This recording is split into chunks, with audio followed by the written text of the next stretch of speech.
আজকে ফুলকপি আলুর রসা করব। চলুন আপনাদের সাথে রেসিপিটা শেয়ার করি। তেল গরম হয়ে গেছে, ফুলকপিগুলো দিয়ে দিই।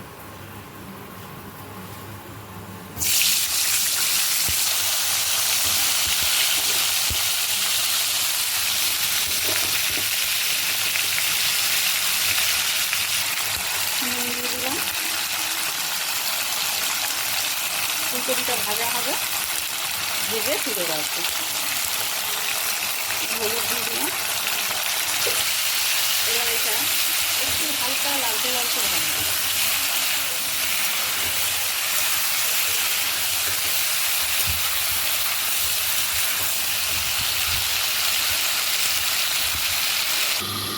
ফুলকপিটা ভাজা হতে হতে একটা পেস্ট তৈরি করে নিয়েছি। এর মধ্যে জিরে গুঁড়ো, ধনে গুঁড়ো আর হলুদ দিয়ে এটা গুলে নিয়েছি। আর ওদিকে মিক্সিতে আদা বাটা করে নিয়েছি।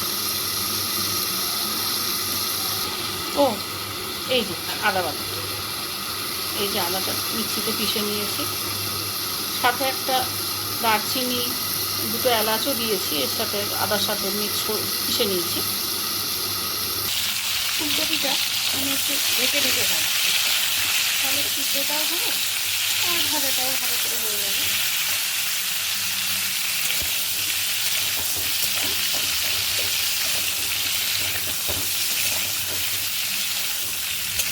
ফুলকপি সব কিছুর সাথেই চলে, কই মাছের সাথে, কাতলা বড় মাছের, কাতলা মাছের সাথে, বড় কাতলা মাছের সাথে ভালো লাগে, পোনা মাছের সাথে।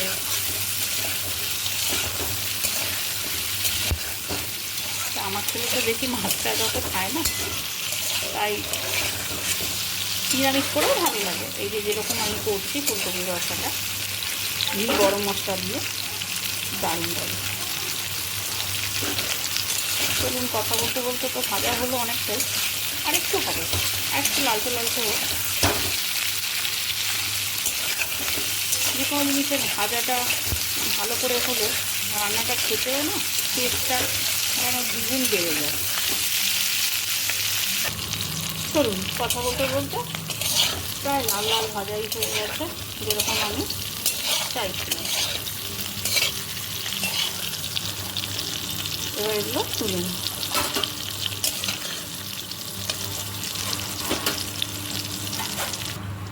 কড়াইতে একটু তেল দিয়ে দিলাম, এবারে তেজপাতা দিয়ে দিচ্ছি। তেজপাতা দিয়ে এবার একটু জিরে দিয়ে দিলাম, জিরে গোটা সোমবার।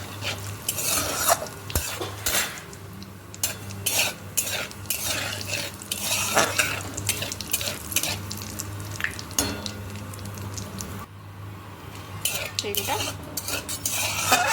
গরম হয়ে জিরে, যে সোমবারটা দিয়েছিলাম, জিরে গোটা তেজপাতা, ওটা ভাজা হয়ে গেছে।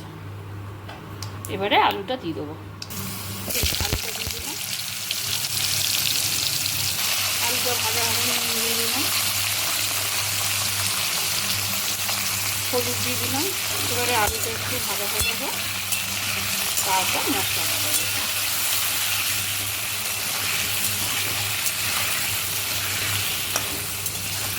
এই ফুলকপির রসাটা শুধু ভাতের সাথে না, এটা পরোটার সাথে, রুটির সাথেও চলে।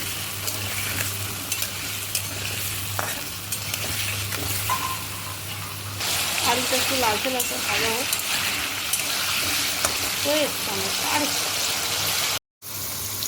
আলুটা লাল লাল করে ভাজা হয়ে গেছে। এবারে আদা বাটা আর দারচিনি আর দুটো এলাচ দিয়ে পিষে নিয়েছিলাম এর সাথে, আদার সাথে, এটা দিয়ে দিলাম।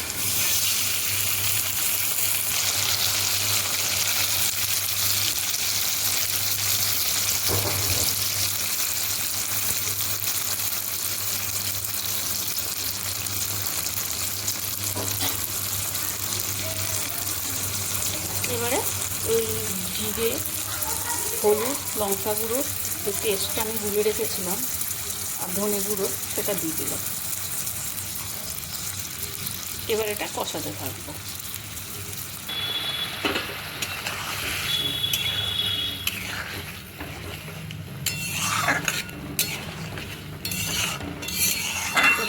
কষিয়ে লাস্টে নুনটা দেবো, স্বাদ অনুসারে নুনটা দেবো। তারপরে জল ঢেলে কপিটা দিয়ে দেবো, বেশি জল দেবো না, ওই 1 কাপ মতো, মাখা মাখা হবে। লাস্টে ঘি গরম মশলাটা দিয়ে দেবো, আবার একটু গরম মশলা রেখেছি ওইটা দিয়ে দেবো।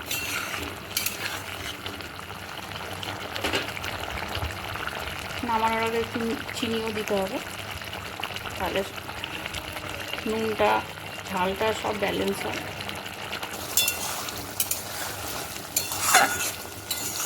এত বৃষ্টি হচ্ছে যে কারেন্টটা খুব জ্বালাচ্ছে, বারবার যাচ্ছে আর আসছে, ওই জন্য মাঝখানে একটু লাইটটা কম লাগছিল আপনাদের। কারেন্ট চলে গেছিলো, আবার চলে এসছে। যা বৃষ্টি হচ্ছে,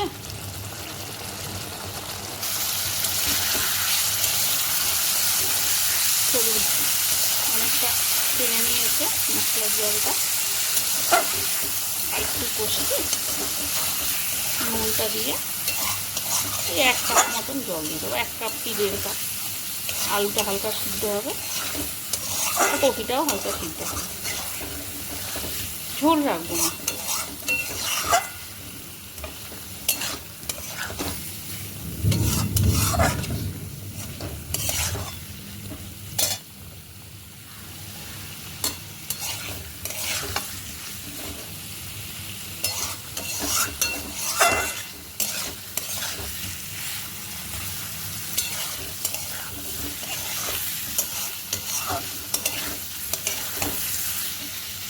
নুন দিয়ে দিলাম আর একটু নাড়াচাড়া করে জল দিয়ে দেবো।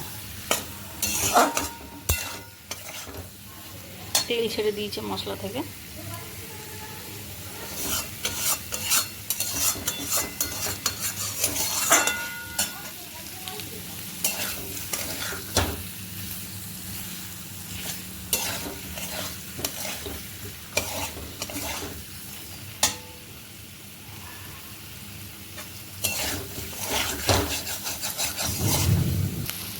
এবার মিক্সি ধোয়া জলটা দিয়ে দিলাম।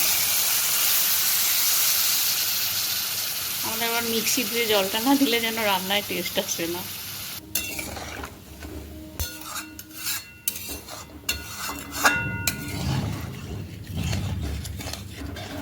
জামিক ডাকছে, আবার বৃষ্টি এলো বলে অন্ধকার চলে এসছে।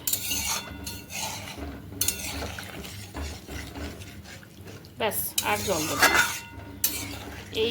এই ঝোলটাতেই ফুলকপি আলুটা সিদ্ধ হয়ে যাবে। ভাজা হতে হতে অনেকটা সিদ্ধ হয়ে গেছে।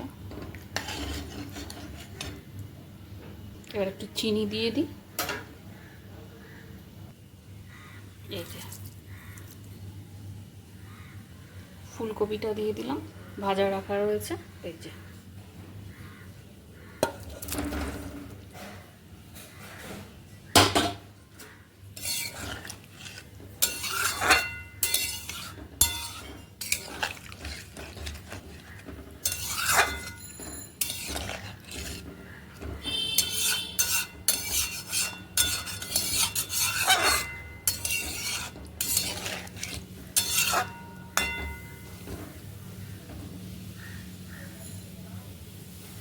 একটু ফুটলেই ঢাকা দিয়ে ওই 5 থেকে 10 মিনিট সিদ্ধ হয়ে যাবে।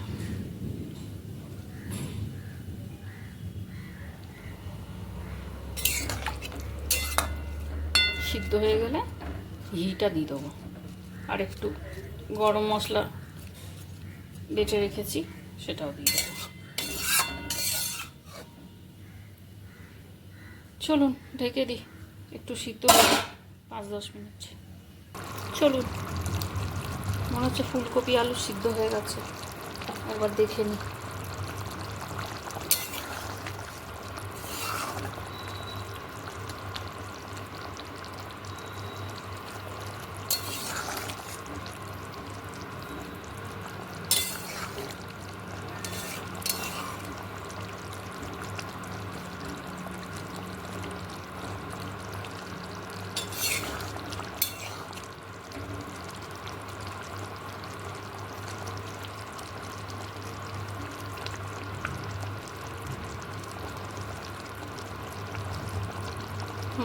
সিদ্ধ হয়ে গেছে আলু, ফুলকপি তো সিদ্ধ হয়েই যাবে।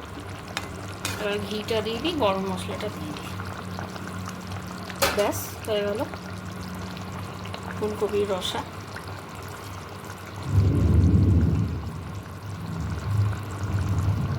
ঘিটা দিয়ে দিলাম, হালকা একটু গরম মশলা দিয়ে দিই লাস্ট। এই যে গুঁড়ো করে রেখেছিলাম, ব্যাস হয়ে গেল আমাদের ফুলকপির রসা। ভালো লাগলে অবশ্যই ট্রাই করবেন।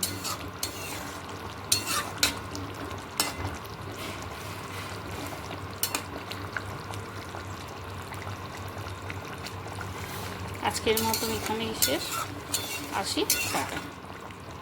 সবাই ভালো থাকবেন, সুস্থ থাকবেন।